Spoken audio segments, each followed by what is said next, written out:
Assalamualaikum warahmatullahi wabarakatuh. Waalaikumsalam warahmatullahi wabarakatuh. Alhamdulillahirabbil alamin.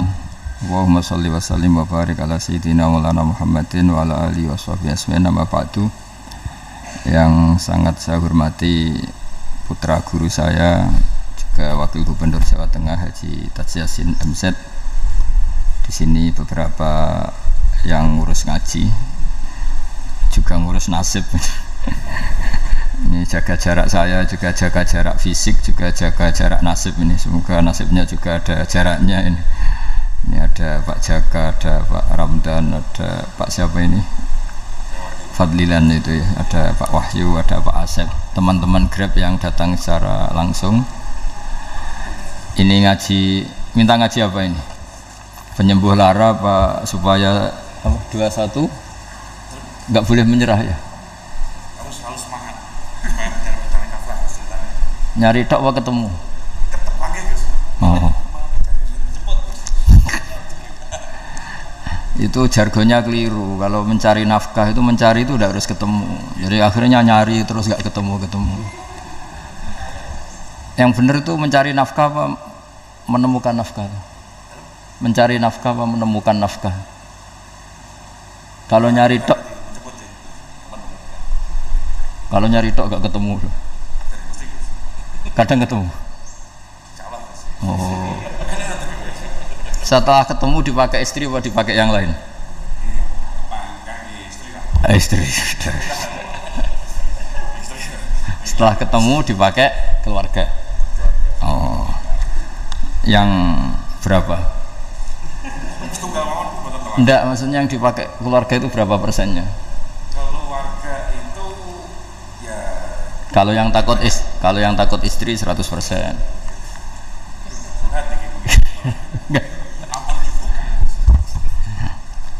Enggak, ini begini ya, saya sebetulnya ada sisi baik yang mungkin bahkan kita yang kiai itu kalah sama tukang Gojek itu, sama apa Grab itu atau apalah istilahnya Grab ya.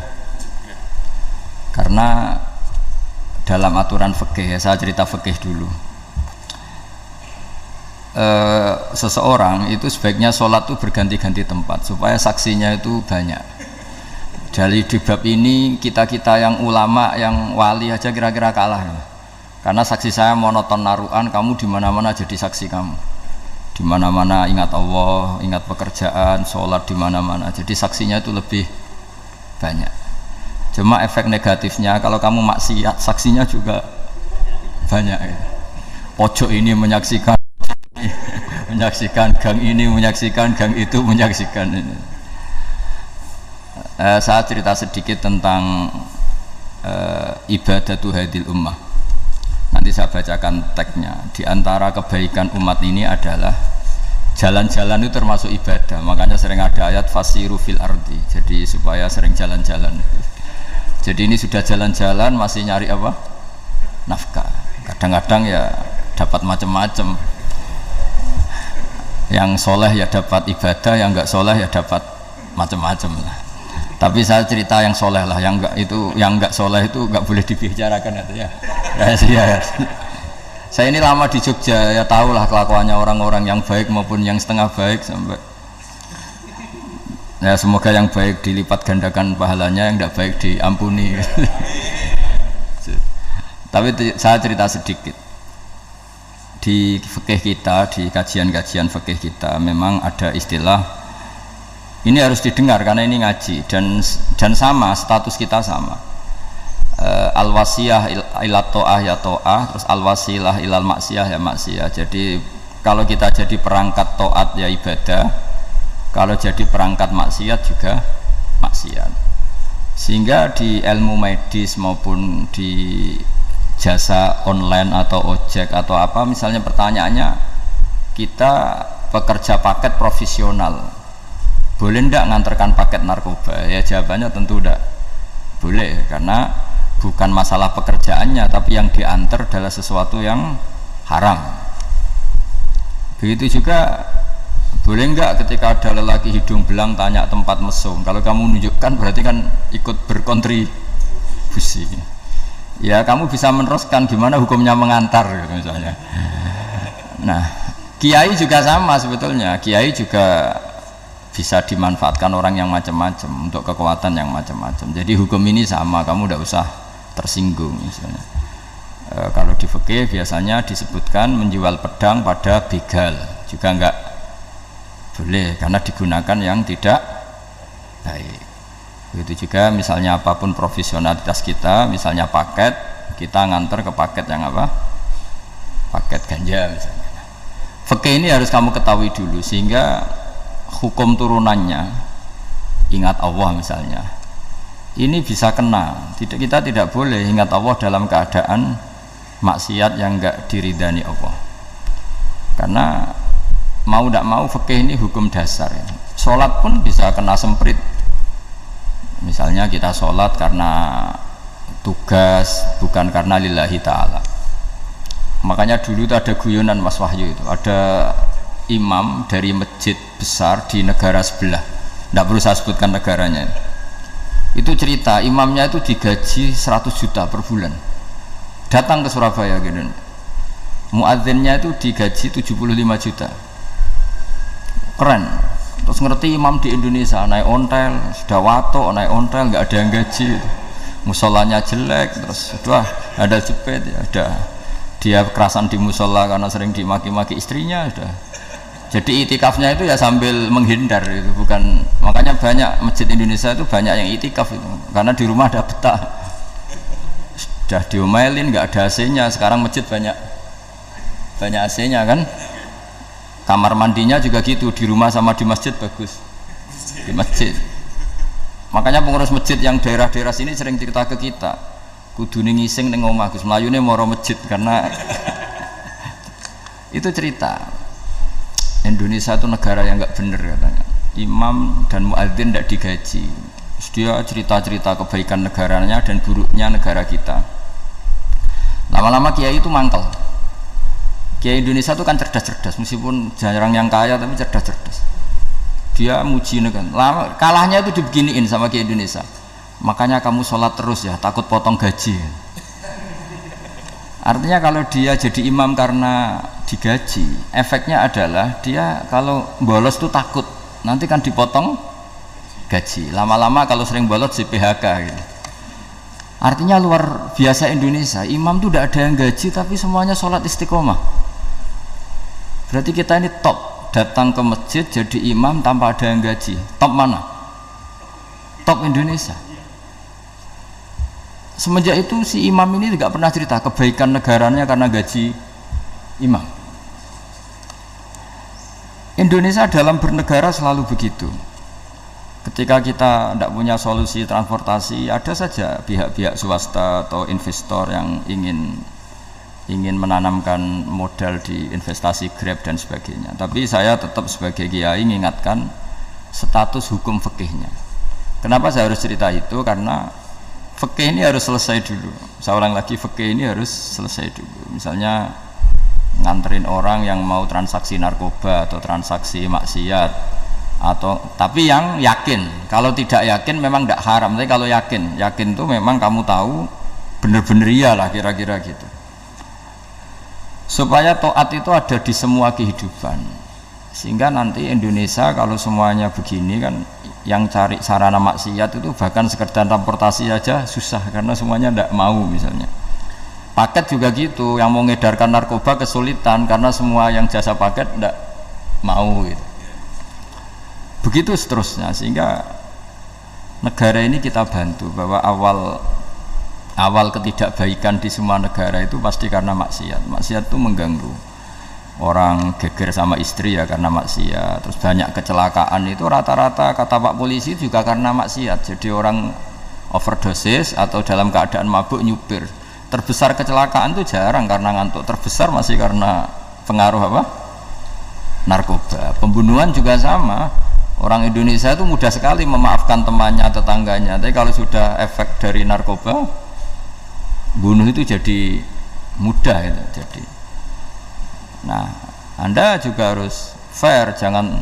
Tapi yang penting saya profesional nganter gitu. Nggak mau tahu dia latar. Meskipun kita tidak boleh neliti orang ya, nggak boleh tajasus, nggak boleh neliti ini. Tapi yang jelas kamu tahu, saya ulang, yang jelas kamu tahu ya harus dihindari, karena memang di semua profesi pekerjaan tuh utamanya kata Rasulullah SAW itu memperhatikan halal haramnya. Tapi ya saya ulang lagi, tidak boleh sok suci, tidak boleh tajassus, tidak boleh neliti orang lain. Tapi kalau yang jelas-jelas untuk maksiat maka harus kita hindari, termasuk masjid sekalipun. Dulu zaman Nabi itu ada masjid namanya Masjid Dirar untuk memecah konsentrasi sahabat. Sahabat itu begitu mencintai Nabi, mencintai Rasulullah. Ada orang kafir pinter, orang munafik pinter. Ini Muhammad harus ditandingi.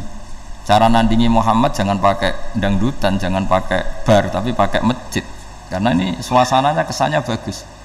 Dibikin masjid tandingan supaya orang tidak ke Muhammad semua, tapi ke masjid ini. Ini pikirannya orang munafik. Artinya jangan kira terus masjid bebas hukum, ya enggak juga. Masjid juga bisa kena semprit, karena ini mendirikannya untuk bikin apa?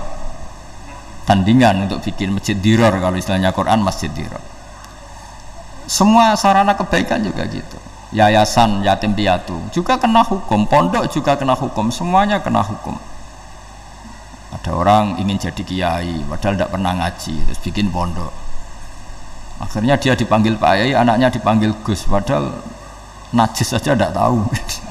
Itu kan kasihan umat, akhirnya ada penyelewengan. Jadi semuanya kena hukum. Jadi Anda jangan tersinggung ketika saya cerita fikih untuk para teman-teman yang di Grab, karena memang semuanya kena hukum, bukan ya.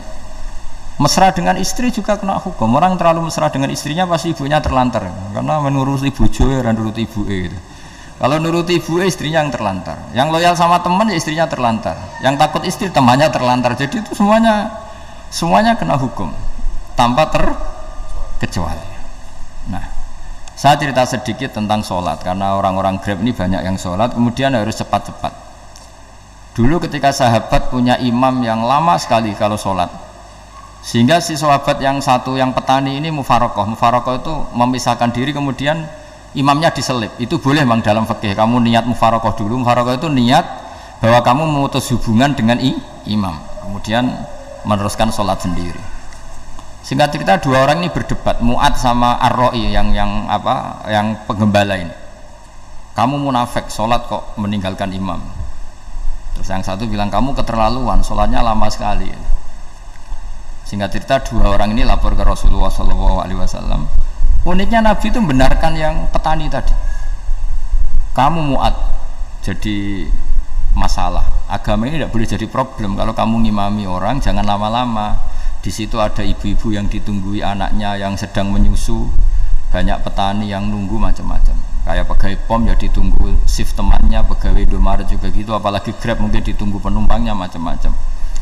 Sehingga kebaikannya teman-teman yang kerja serabutan begini juga bergantung kebaikan imam tadi. Kalau sholat itu tidak boleh lama-lama, apalagi wiridan, sholatnya aja nggak boleh lama-lama, apalagi wiridannya. Nah, kadang-kadang orang ngira kebaikan tuh nggak ada sempritnya, ada juga. Sholat tuh ya disemprit sama Nabi, kalau terlalu lama juga disalahkan, karena nanti agama ini menjadi apa? Menjadi problematika. Nah, termasuk kebaikan kita ketika membolehkan ya, atau mentoleransi atau mendukung pekerjaan mulai Grab dan lain-lain adalah agama ini rahmatan lil alamin. Dulu ada seorang sahabat tanya, ya Rasulullah, boleh enggak kita ngegeng di perapatan gitu?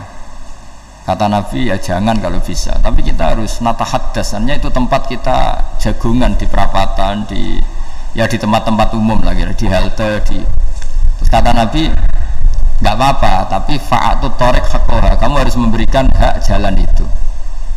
Apa hak jalan itu?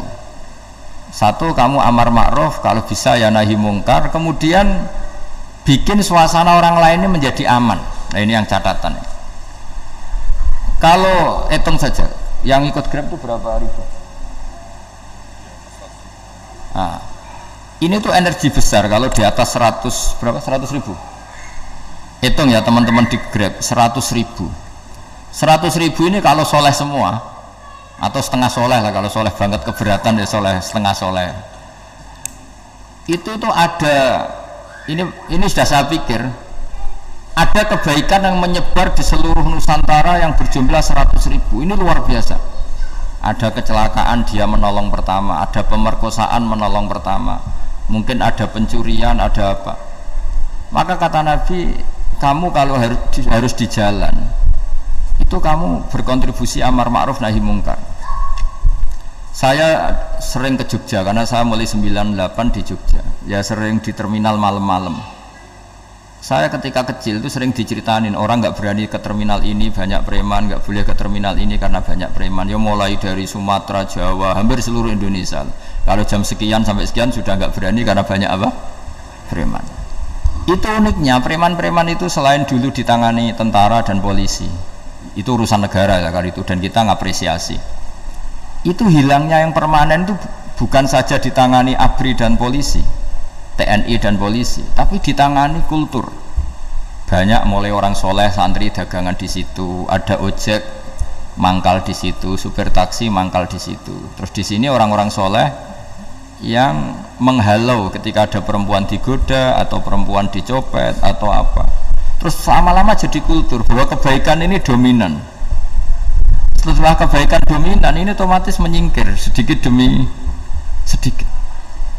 Jadi selain negara ini harus melakukan sesuatu yang seharusnya, yaitu menjaga masyarakat dari kriminalitas, sebetulnya yang paling awet dan paling mudah dilakukan itu tadi, kebaikan harus menjadi kultur bersama.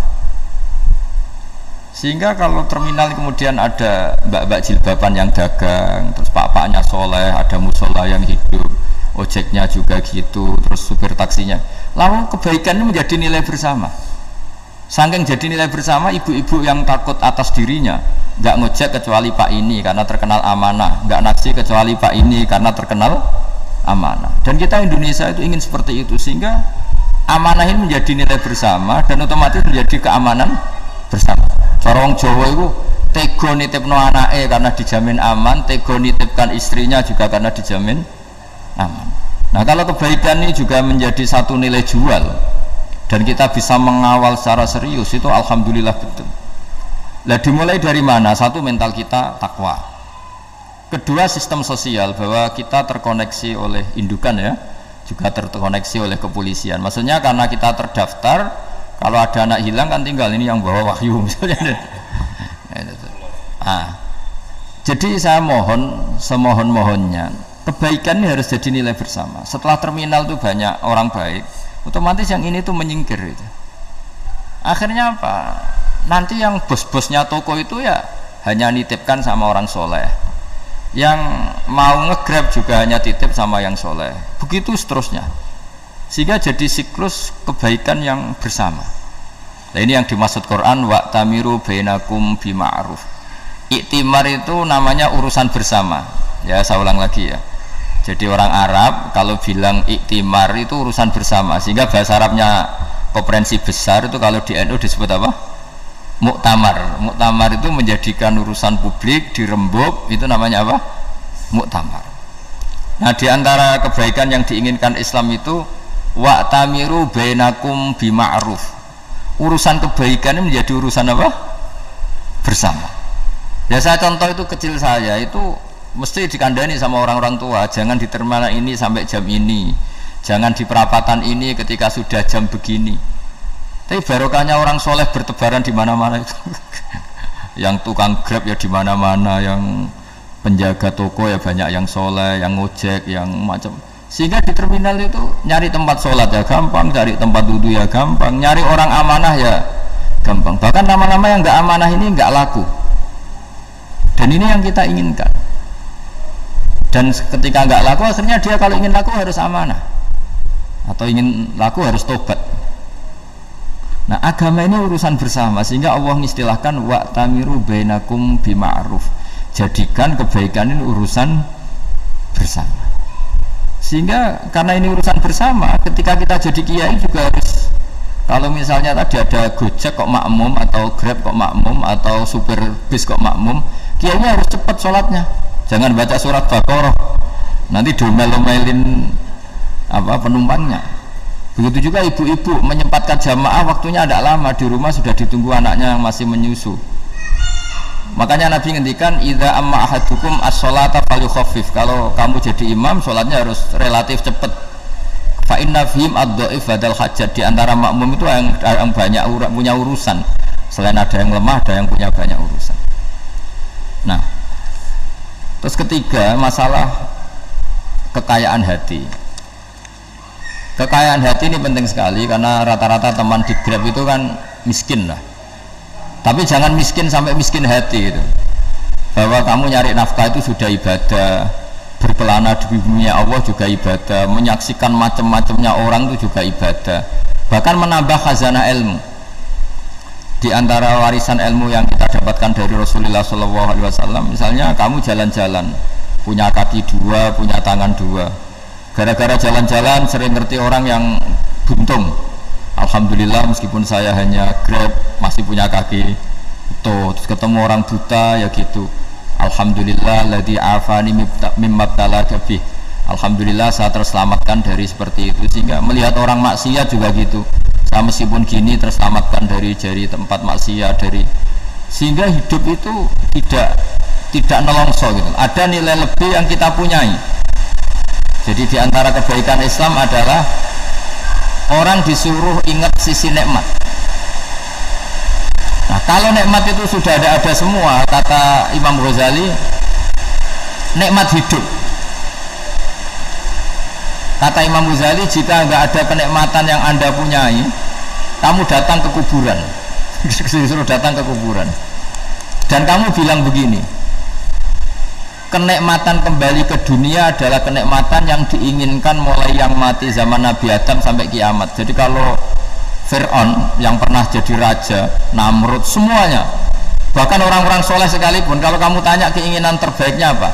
Ingin kembali hidup untuk membenahi kesalahannya zaman hidup.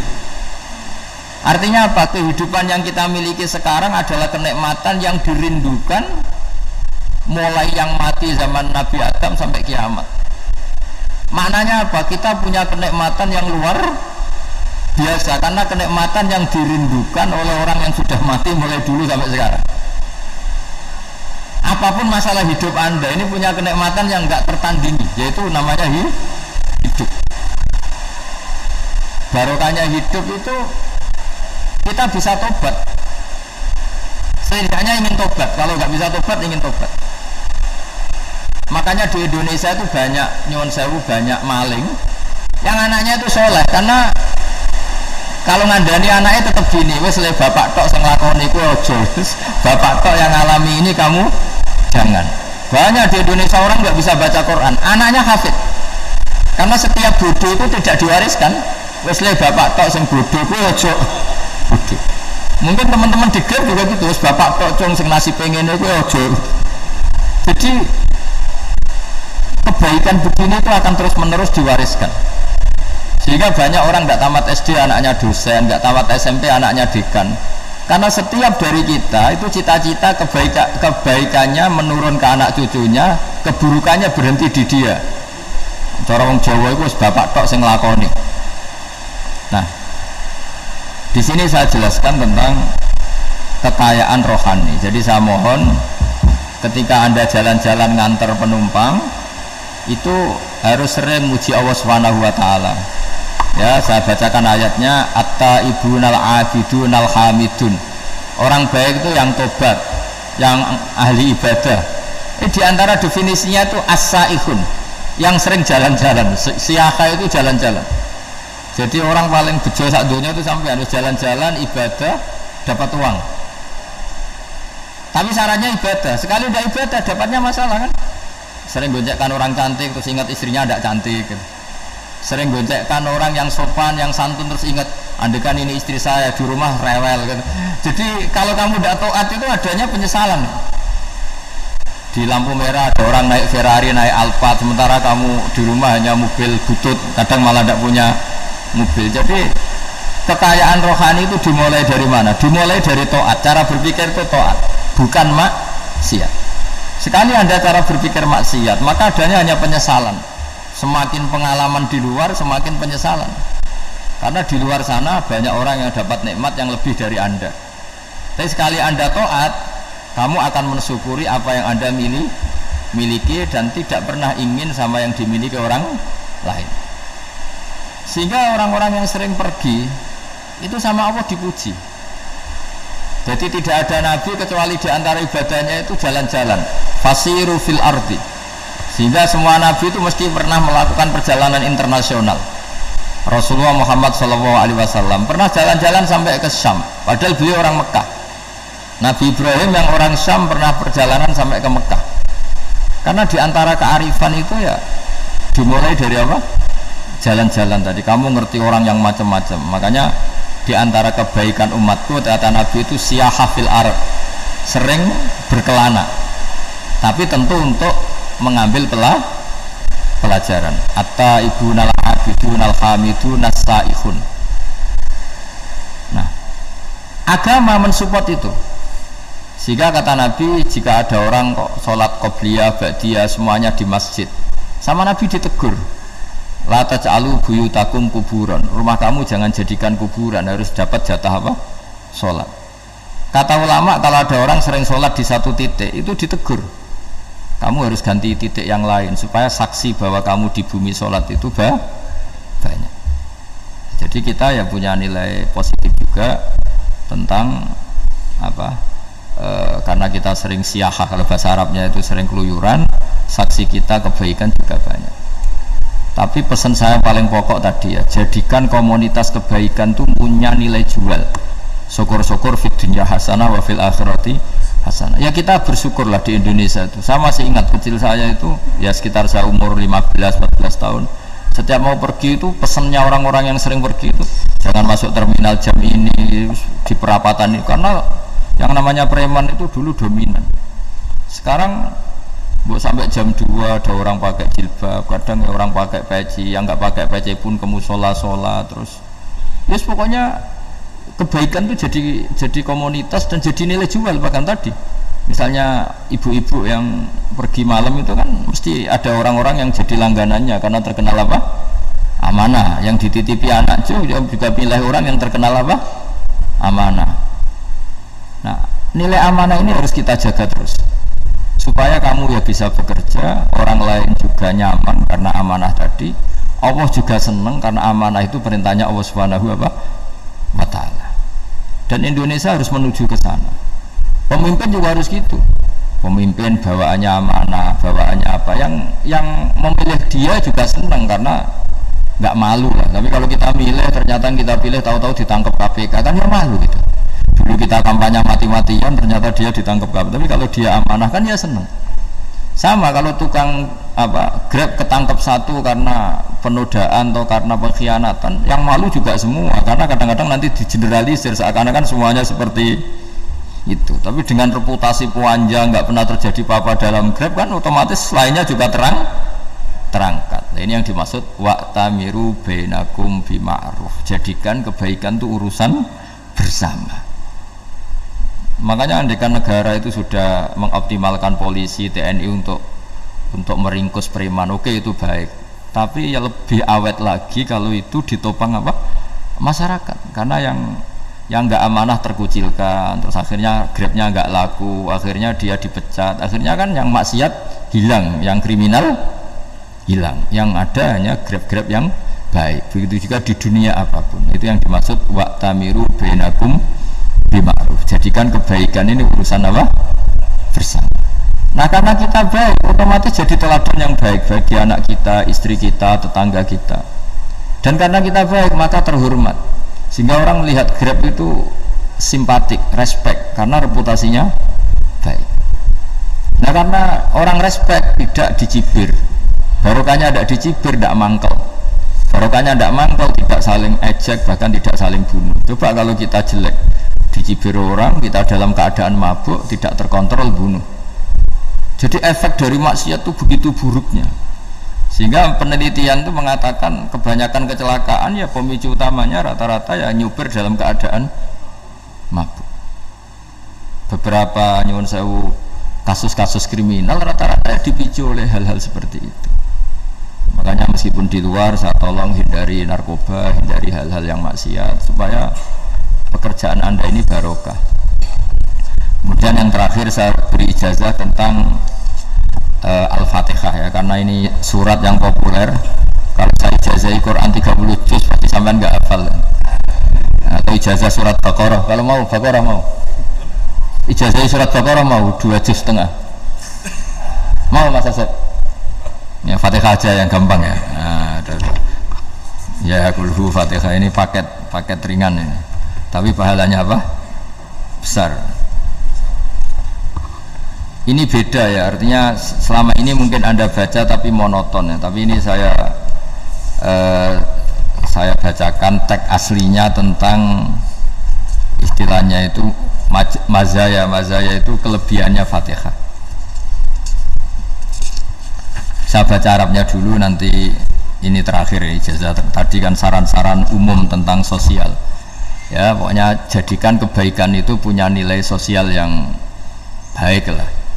Jadi nanti orang yang nggak amanah nggak laku ya, calon bupati, gubernur, presiden yang nggak amanah juga nggak laku. Begitu juga kiai yang tidak amanah juga nggak laku, suami yang nggak amanah juga nggak laku, istri yang nggak amanah juga. Sehingga kebaikan ini jadi nilai sosial yang dalam tanda kutip sudah keniscayaan ya. Yang diinginkan Allah itu seperti itu, bukan kebaikan yang dipaksakan karena kekuatan negara. Maksudnya kalau bisa kebaikan itu tidak usah dipaksakan, memang satu apa ya, sudah satu kebutuhan. Tak cerita-cerita di negara maju itu, bahkan apapun jatuh itu nggak ada yang ngambil apa itu. Makanya gambarannya Mekah Medina kan gitu kan, barang jatuh nggak ada yang berani apa ngambil, itu saking sudah jadi sistem. Nah, sehingga banyak negara di Eropa itu yang sampai nggak punya tentara, nggak punya polisi karena kebaikan itu sudah. Nah kita kan masih capek, polisinya aja capek apalagi masyarakatnya, karena ya apa ya, kebaikan itu belum jadi nilai apa bersama. Nah kita selain ditopang negara, ada polisi, ada tentara, itu kita usahakan kebaikan itu jadi nilai apa bersama. Tadi wa'tamiru bainakum bima'ruf. Dan kita punya reputasi yang bagus dalam bab ini. Saya masih ingat kecil saya itu yang jilbaban hanya keluarga kiai. Sekarang rata-rata masyarakat itu jilbaban. Dulu yang sekolah SMP, SMA itu jilbaban kadang dulu malah dilarang ya, harus sama seperti itu seragamnya. Sekarang sudah boleh dan nyaman. Lama-lama yang dapat simpatik ya yang pakai pakaian model tertutup seperti itu. Lama-lama gampangane cara wong golek mantu ya golek yang seperti itu daripada yang blodor. Lama-lama jadi nilai bersama. Ya ingin saya seperti itulah. Di terminal juga sama. Orang mau makan cari warung yang kelihatan ada ayat kursinya, pakai jilbab, atau paling enggak dia enggak mungkin lah nyuguhkan yang tiren atau yang haram. Kan ada garansi sosial, ada apa? Ada garansi apa? Sosial dengan penampilan yang soleh itu kan. Masa iya nyuguhkan oplosan babi gitu misalnya itu. Jadi nilai sosial itu harus ya tadi harus benar-benar jadi nilai yang, sehingga negara biar gak capek-capek. Polisi juga gak capek kan, karena tugasnya corong Jawa mau ngawat-ngawati tok, tapi sudah tidak perlu tegang karena kebaikan sudah jadi nilai apa bersama. Ingat-ingat ya ayatnya tadi, wa'tamiru bainakum bima'ruf. Jadi kebaikan itu harus jadi nilai bersama. Iktimar itu menjadi urusan bersama. Makanya kalau kita rapat besar disebut apa? Muktamar. Muktamar itu urusan bersama. Ya tadi imamnya sholat juga menopang Gojek karena nggak lama-lama nopang Grab, nopang Kernet, nopang penjaga Indomaret, penjaga bensin, pom bensin. Nah dia hanya punya waktu 5 menit terus imamnya baca Baqarah kan. Iya imamnya mursyid, mungkin dia tambah lama tambah dapat aplaus dari muhibbinnya, tapi makmumnya dia tambah lama tambah dapat penghormatan dari pecintanya, tapi kitanya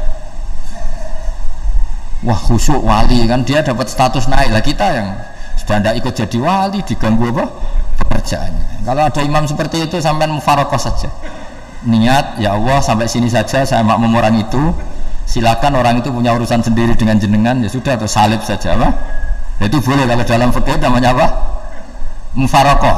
Mufarokoh itu niat, tapi kamu jangan langsung selonong mufarokoh, niat dulu pamit sama Allah bahwa sekarang mau mufarokoh. Tapi ya jadi sholat yang aneh kan, imamnya masih rukuk, kamu terus sujud, terus apa-apa selesai ya. Mungkin dalam pandangan itu orang lain ini maksudnya makmum gimana ini kok begini. Tapi sudahlah Allah Maha tahu. Insya Allah dimaklumi. Ya saya baca tentang Fatihah ya, karena sampean pasti sering baca Fatihah. Supaya sekaligus jadi jimat lah gitu. Jadi kalau kamu sering di jalan-jalan yang mungkin sepi atau mungkin kan tidak semua teman Grab itu nasibnya bagus yang di Semarang Jogja. Mungkin yang di Kalimantan di Papua kan ada yang 10 kilo gak ketemu rumah, ya kan? Yang lihat di TV-TV itu kan kasihan kan. Sudah 10 kilo gak ketemu rumah, penumpangnya kewekar preman tuh kan. Ini makan orang enggak kan gitu. Kan ujiannya dua. Kalau penumpangnya cantik dia kecoba syahwat, kalau preman takut. Jadi orang itu selalu ujian itu. Sing sedengan itu kan jarang orang itu. Jadi kalau penumpangnya perempuan cantik ujiannya itu syahwat, kalau preman ujiannya ketakutan. Kalau orang yang lemah bawa uang ujiannya kamu ingin garong. Jadi hidup itu memang semuanya ujian. Liyabluwakum ayyukum ahsanu amala. Makanya saya sering ditanya oleh teman-teman, Gus, nah ujiannya kenal wong wedok elek piye? Sama. Kenal wong ayu ujiannya syahwat, kenal wong elek ujiannya ngenyek, itu sama-sama dosa. Syahwat ya dosa, ngenyek juga dosa. Wah elek keriting untune metu ya dosa ngomong gitu. Kadang-kadang orang berpikir enak kancanan wong elek enggak dosa. Kata siapa kancanan wong elek itu ya dosa karena bawaannya ngenyek. Ngenyek itu menyepelekan itu. Makanya saya itu ya enggak mau berteman sampean. Nanti kan bawaannya ngenyek atau seneng ya enggak tahu. Ya sudah ada takdir saja kalau ketemu ya tak ulang ngaji gitu. Tapi ini ngaji terakhir, setelah ini ngaji biasa aja, enggak usah resmi gini. Ngaji kok resmi aneh. Pokoknya nanti suatu saat kalau pandemi sudah berlalu saya akan ngaji Rebone, ini ngaji. Ini ngaji yang kurang bagus karena ngatur kiai kurang berkah ini. Nanti tapi ya lumayan lah masih mau ngaji. Ngaji kok tanggal ini jam ini. Sekarang suatu saat kamu tak panggil, Mas Wahyu datang ke sini jam ini tidak mesti bisa. Mungkin pas ada acara apa, maaf ke sini pas ngecek pas apa. Gitu. Jadi ya sudah tapi tak maafkan enggak apa-apa. Sudah takdir ya. Tak bacakan supaya sampai tahu keramatnya Bismillah. Nah sebelum saya bacakan Bismillah Fatihah tak beritahu tentang ilmu tafsirnya karena ini penting sekali. Fatihah itu dawuhnya Allah, tentu itu dawuhnya Allah. Saya ulang lagi itu kalam Allah. Tapi yang sudah diberikan kesampaian ke kita semua, sehingga seakan-akan itu menjadi dawuhnya kita ke Allah. Jangan salah loh ya. Fatihah itu dawuh Allah tapi sudah diberikan ke kita sehingga posisi kita itu yang punya itu. Nah kenapa ini perlu dijelaskan karena nanti ada kalimat iyyaka na'budu wa iyyaka nasta'in. Kalau itu masih kalam Allah berarti Allah ngomong ke kamu, ngendikan ke kamu, kepadamu aku menyembah. Masa Allah menyembah kamu? Nah, sehingga ilmu tafsir itu menyelesaikan itu dulu ya. Saya ulang lagi ya, sebelum sampean sering baca Fatihah, aku yakin ya sering baca. Tapi barokahnya tidak paham itu tidak pernah janggal. Enggak paham itu ya penting supaya tidak iskal, tidak janggal.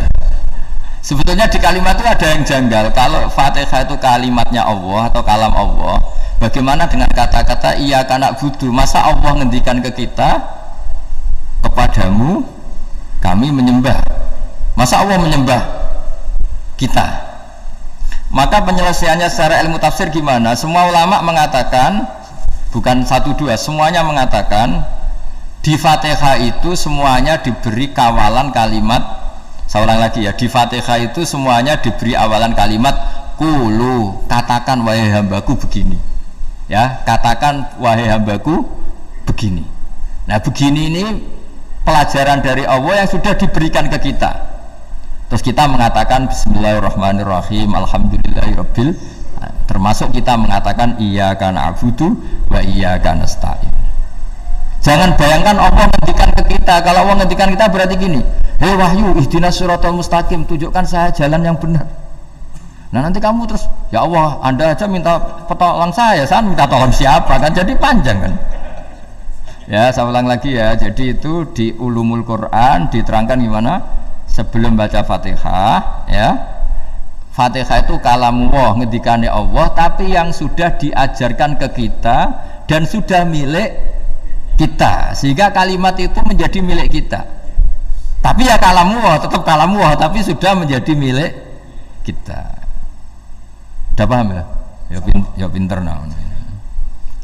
Ya, karena kalau tanpa penjelasan seperti ini, Anda akan iskal. Bagaimana Allah iskal itu janggal? Bagaimana Allah mengatakan iya karena butuh? Kan jadi aneh ya. Ya, jadi tak jelaskan secara ilmiah ya. Jadi kata ulama-ulama tafsir, ayat-ayat Quran seperti ini sebetulnya dimulai dari qulu apa? Meskipun enggak dilafatkan.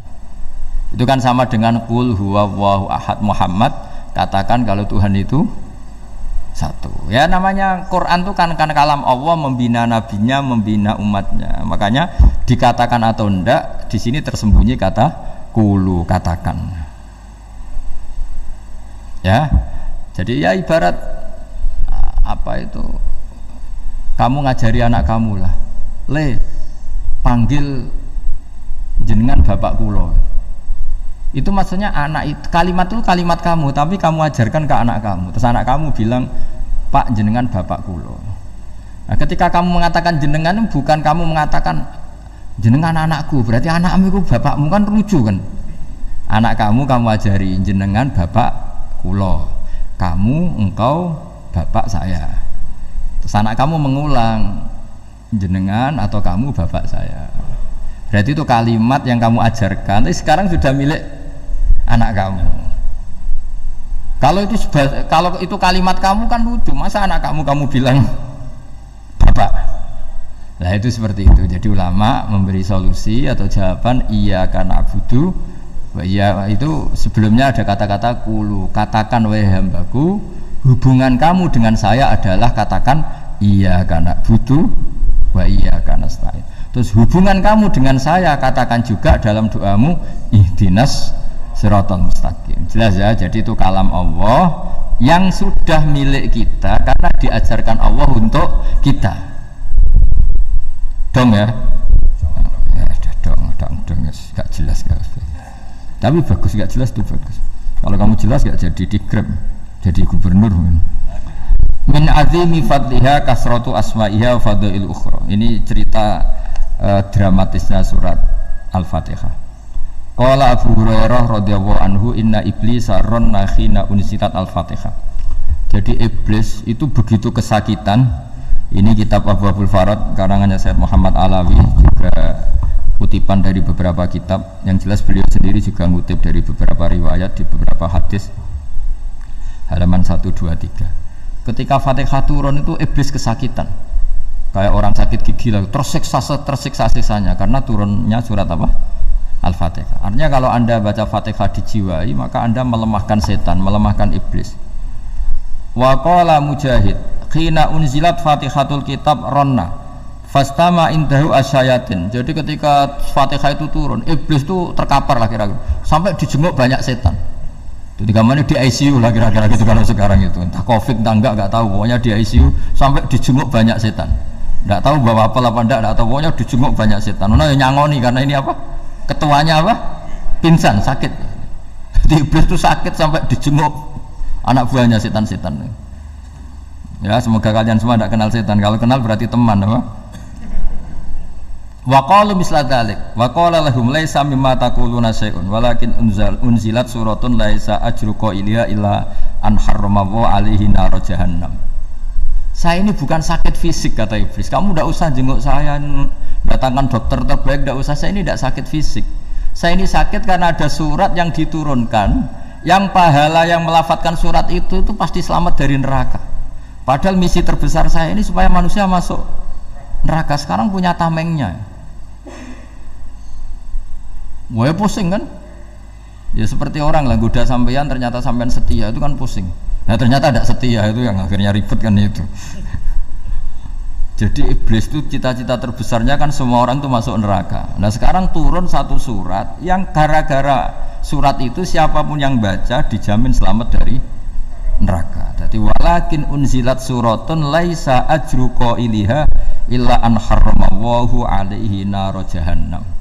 Karena jadi dia shock lah, kalau orang di Jawa itu bilang shock. Aduh sial nasib saya ini umat nggak bisa saya goda lagi karena punya tamengnya tadi punya. Qad batala kaidukum wa makrukum. Rekayasa kalian sekarang itu tidak ada gunanya semua. Nah, ini alhamdulillah di Indonesia kelihatan kan banyak yang miskin, banyak yang susah. Tapi selagi mereka masih sholat, tuh keinginan mencari halal itu masih tinggi. Kayak apa kita di tengah kota, jauh dari anak istri, jauh dari tetangga. Biasanya kalau orang jauh dari anak istri tetangga kan sakar PDW. Tapi yang soleh masih banyak, sudah jauh dari keluarga tetap lurus. Loh kalau yang dekat lurus kan wajar, konangan wong akeh gitu. Ini sudah jauh masih lurus. Nah ini nggak lepas dari barokahnya surat apa? Surat Fatihah tadi. Jadi karena ada surat yang menjamin pelafalnya atau qailiha terbebas dari api neraka. Wa qalat as-sayatinu lahu is ayyusa'in ta'muruna ya maulana. Faqala lahum idhabu wajtahidu hatta tukhfilu qulubahum hatta la yaqulu hadhihi surah. Lalu kita gimana? Jari para setan gitu. Lalu kita gimana? Terus kata iblis, sudah bikin mereka lupa sehingga tidak baca lagi. Selagi masih baca kita pasti keok. Jadi kalau sampean sudah jarang baca Fatihah itu berarti sudah bagian dari kemenangan apa?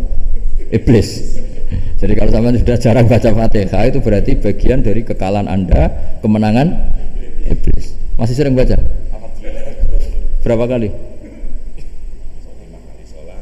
Terus apa lagi?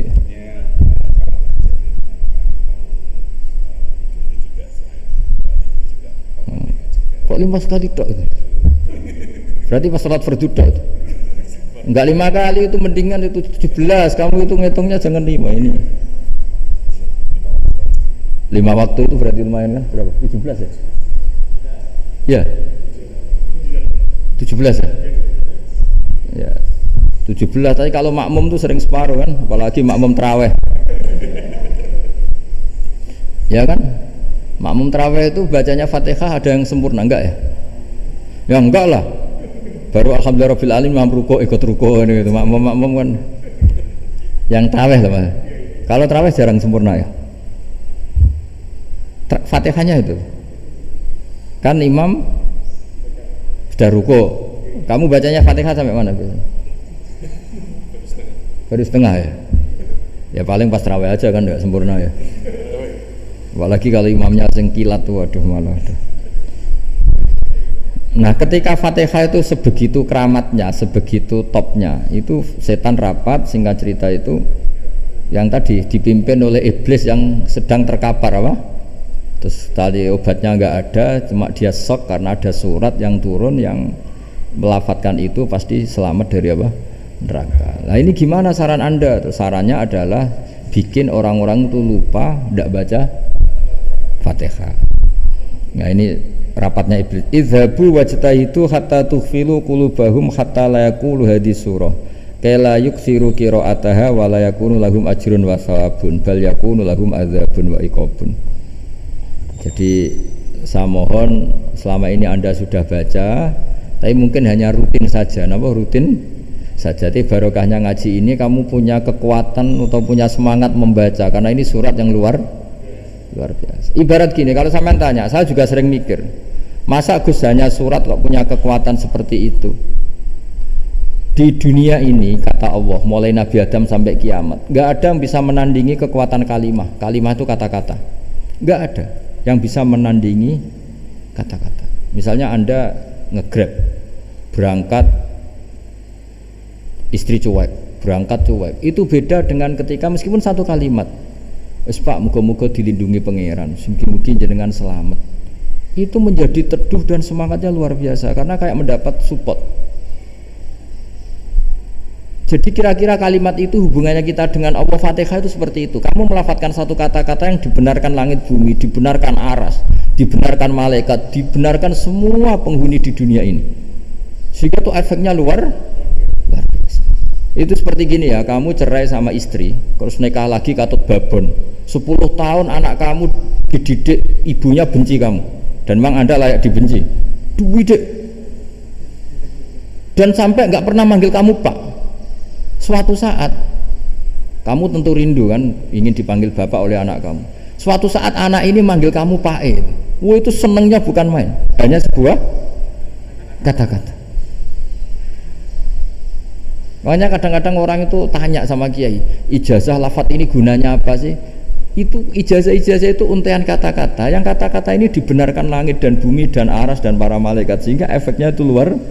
Nah ibarat seperti itulah, kamu melafadzkan Fatihah itu melafadzkan kata-kata yang dibenarkan Allah dan Rasul dan semua malaikat, semua penghuni langit, maka ini efeknya pasti luar. Nah di sini lah orang-orang dulu itu tahu keramatnya itu, sehingga Ketika melawan Belanda, melawan Jepang dulu itu kalimat-kalimat itu menjadi mantra yang luar biasa.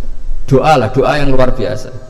Tapi di era modern karena orang sudah tidak ngerti itu, dianggap itu mantra, jimat, khurafat, bid'ah, waduh ribet meneh malah. Sebetulnya tidak seperti itu. Memang kata-kata ini kekuatannya luar biasa. Sama kesakitan hati kamu juga karena itu. Ngojek wangilan ya. Lah Pak di bojo kok kowe gagatok kere. Wah, iku seling terus mesti. Padahal kalimat itu kan tidak melukai secara fisik, tapi apa kerjanya sesuk sarasa-rasa. Karena terus dengan pengadilan seperti itu kan ngapain kerja demi perempuan yang seperti ini. Lagi-lagi kata-kata ini luar. Nah bayangkan kalau kata-kata itu adalah kalimat yang diajarkan Allah lewat Rasulnya, lewat malaikat Jibril. Kayak apa kekuatannya? Kira-kira Fatihah itu gitu. Kalimat yang baik, kalimat thayyibah diajarkan oleh Allah dan Rasul. Kayak apa kira-kira kekuatannya? Pasti luar biasa. Wong support yang dikatakan istri kita, anak kita aja luar biasa. Apalagi ini support yang diajarkan Allah dan Rasul. Ya makanya saya mohon kalau baca Fatihah, baca kalimat-kalimat thayyibah ketika sholat itu dijiwai. Ya misalnya Rabbana lakal hamdu mil'us samawati wa mil'ul ardi wa mil'u ma syi'ta min syai'im. Engkau zat yang layak dipuji dan pujian ini memenuhi langit dan bumi. Karena kita tahu nggak ada sejengkal di alam raya ini kecuali di situ ada rahmat Allah. Misalnya kamu bisa lewat sampai rumah saya, kamu mungkin anggap biasa saja. Coba kalau ngalami likuifaksi, tahu-tahu bumi ini ambles, bisa ngelewati yang likuifaksi itu luar. Tanyakan orang pernah ngalami likuifaksi di Sulawesi, itu melihat bumi bisa diinjak nggak ambles itu, wah luar. Dan sampai nggak ngalami itu sehingga lewat bumi ya biasa aja. Coba kalau ngalami seperti tidur, ya biasa aja. Coba kalau ada gempa, bahwa bumi tenang ini sudah nikmat yang luar biasa. Masa kamu ngakuin nikmat nunggu digituin? Ya kan? Nah, itu. Makanya baca Fatihah dijiwai lah bahwa ini kalimat yang luar biasa. Nah, saya teruskan. Warwa Muslimun fi sahihihi an Ibnu Abbas radhiyallahu anhuma annahu qala bainama Jibril alaihi salam qaitun dan Nabi sami anaqidan min fawqi farafa'a ra'sahu faqala hadza babun minas sama futihal yawma lam yuftah qaddu ilal yawm fanazala minhu malakun faqala hadza malakun nazala ilal ardi wa lam yanzil qaddu ilal yawma fasallim waqal abshir binuraini qad utitahuma lam yu'tahuma nabiyyun qablak fatihatul kitab wa khawatimu suratil baqarah. Jadi suatu saat Jibril ini jagongan kira-kira gitu sama Rasulullah, tahu-tahu langit itu gemuruh. Langit gemuruh kata Jibril, terus semuanya ngangkat kepala ke langit. Ini pintu langit baru ini dibuka, yang sebelumnya tidak pernah dibuka seperti ini. Turunlah malaikat, yang malaikat ini pun malaikat spesialnya nggak malaikat murahan lah kira-kira gitu, yang nggak pernah turun ke bumi kecuali juga saat itu, dengan penyambutan yang luar biasa, dengan semuanya tidak pernah terjadi hanya karena surat Fatihah. Jadi ini surat yang luar biasa, pengawalannya lewat malaikat yang spesial, nggak pernah turun di bumi kecuali saat itu, penyambutannya juga nggak pernah seperti itu, baru seperti itu. Jadi semuanya itu spesial. Nah kenapa ini spesial? Karena di situ ada isi puja-puji kepada Allah Subhanahu wa Ta'ala. Ada ikrar kita, alhamdulillah rabbil alamin ar-rahmanir rahim. Ikrar ini penting. Kalau contoh paling gampang gitulah, kamu punya istri selama ini cerewet, terus suatu saat ngomong, Pak tak angen-angen rawono wong lanang koyo sampeyan. Wah itu langsung tidak ada lelaki sebaik engkau. Itu sama senengnya, masya Allah, karena ada ikrar dari seorang istri ke kamu. Nah bayangkan kalau ikrar kita sebagai hamba diakui oleh Allah Subhanahu, maka ikrar ini akan dicatat sebagai kebaikan kita yang kita panen nanti di akhirat. Karena ada ikrar, kita ikrar bahwa alhamdulillah rabbil alamin, kita ikrar ar-rahmanir rahim, kita ikrar maliki yaumiddin, kita ikrar iyyaka na'budu wa iyyaka nasta'in. Sampai misalnya jadi orang Indonesia, ketemu orang Indonesia yang makmur di Jerman, terus lupa Indonesia, kamu orang Indonesia, enggak, Anda orang Indonesia, mangkel gak kira-kira? Mangkel, karena salah ikrar kan gitu. Ya jadi saya mohon jangan anggap kalimat itu hal yang biasa tapi luar biasa. Nggih, ngoten mawon. Assalamualaikum warahmatullahi wabarakatuh.